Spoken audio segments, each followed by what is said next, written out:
प्रश्न पहिला, विजेचा शोध कोणी लावला?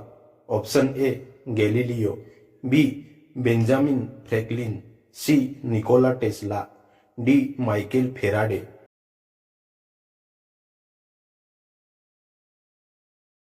ह्याचे बरोबर उत्तर असेल option B Benjamin Franklin.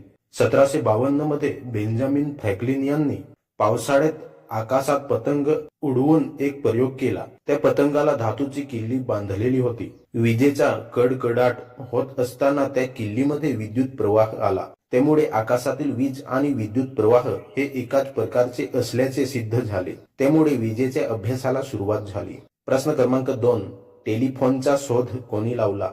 Option A Galileo, B Thomas Edison, C Alexander Graham Bell, D Newton.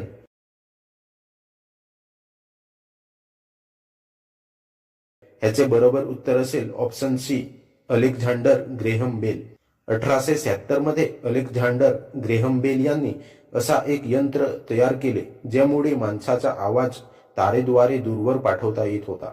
यालाच टेलिफोन म्हणतात.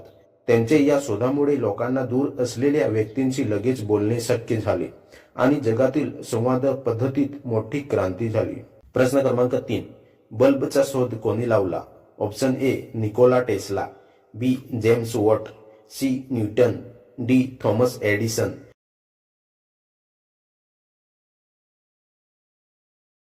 याचे बरोबर उत्तर असेल ऑप्शन डी थॉमस एडिसन.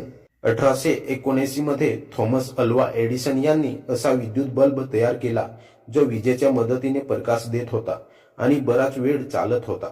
त्यांच्या या शोधामुळे लोकांना रात्रीही प्रकाश मिळू लागला आणि जगात प्रकाश व्यवस्थेत मोठा बदल झाला. प्रश्न क्रमांक 4, पेनिसिलिनचा शोध कोणी लावला?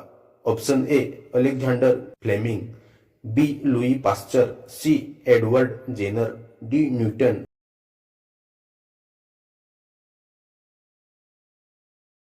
ह्याचे बरोबर उत्तर असेल ऑप्शन ए अलेक्झांडर फ्लेमिंग. 1928 मध्ये अलेक्झांडर फ्लेमिंग यांनी प्रयोगशाळेत एक बुरशी पाहिली. त्या बुरशीमुळे जीवाणू नष्ट होत असल्याचे त्यांना लक्षात आले. या बुरशीपासून तयार झालेले औषध म्हणजे पेनिसिलिन. हे जगातील पहिले प्रभावी अँटीबायोटिक औषध मानले जाते आणि त्यामुळे अनेक जीवघेण्या आजारांवर उपचार शक्य झाले. प्रश्न क्रमांक 5, एक्स-रेचा शोध कोणी लावला?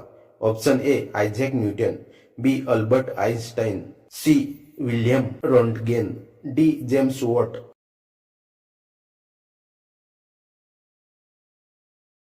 याचे बरोबर उत्तर असेल ऑप्शन सी विल्यम रोंटगेन. 1895 मध्ये विल्यम कॉनराड रोंटगेन यांनी एक विशेष प्रकारचे किरण शोधले जे मानवी शरीराचे आतपर्यंत जाऊ शकतात. या किरणांना एक्स-रे असे नाव देण्यात आले. एक्स-रेच्या मदतीने डॉक्टर शरीरातील हाडे किंवा जखम आतून पाहू शकतात.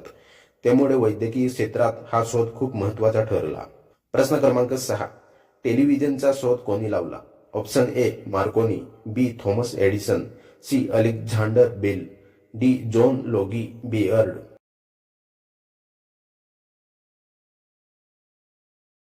याचे बरोबर उत्तर असेल option D John Logie Baird. 1926 मध्ये जॉन लोगी बेअर्ड यांनी असा एक यंत्र तयार केला ज्याद्वारे दूर असलेल्या ठिकाणाचे चित्र आणि आवाज एकाच वेळी पाहता व ऐकता येत होते. या यंत्राला टेलिव्हिजन म्हणतात. त्यांच्या या शोधामुळे लोकांना घर बसल्या बातम्या, चित्रपट आणि कार्यक्रम पाहणे शक्य झाले. प्रश्न क्रमांक 7, विमानाचा शोध कोणी लावला? Option A Edison, B Newton, C Wright बंधू, डी टेस्ला.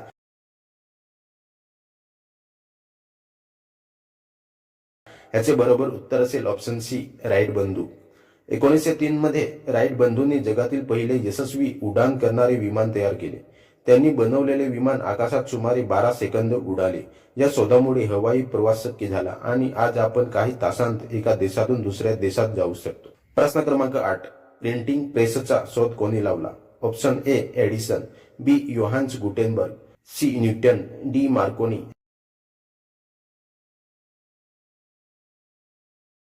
ह्याचे बरोबर उत्तर असेल option B Johannes Gutenberg. Johannes Gutenberg यांनी असे यंत्र तयार केले ज्याच्या मदतीने पुस्तके, वर्तमानपत्रे आणि इतर मजकूर मोठ्या प्रमाणात छापता येऊ लागले. याला प्रिंटिंग प्रेस म्हणतात. या शोधामुळे ज्ञान आणि माहिती लोकांपर्यंत वेगाने पोहोचू लागली आणि शिक्षणाचा प्रसार मोठ्या प्रमाणात झाला. प्रश्न क्रमांक 9. सायकलीचा शोध कोणी लावला? Option A Karl von Drais, B Newton, C Tesla, D Edison.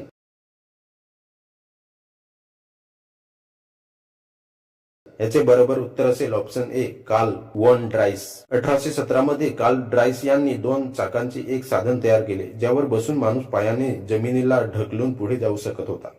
हीच सायकलीची सुरुवातीची रचना होती. नंतर त्यात पेडल आणि चेन लावण्यात आले आणि आजची आधुनिक सायकल तयार झाली. प्रश्न क्रमांक 10. डायनामाइटचा शोध कोणी लावला? Option A Edison, B Alfred Nobel, C Newton, D Markovnikov.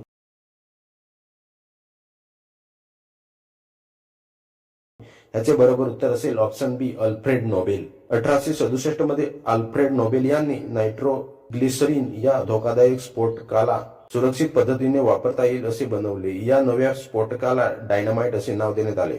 डायनामाइटचा उपयोग खाणकाम, डोंगर फोडणे आणि मोठे बांधकामामध्ये केला जाऊ लागला.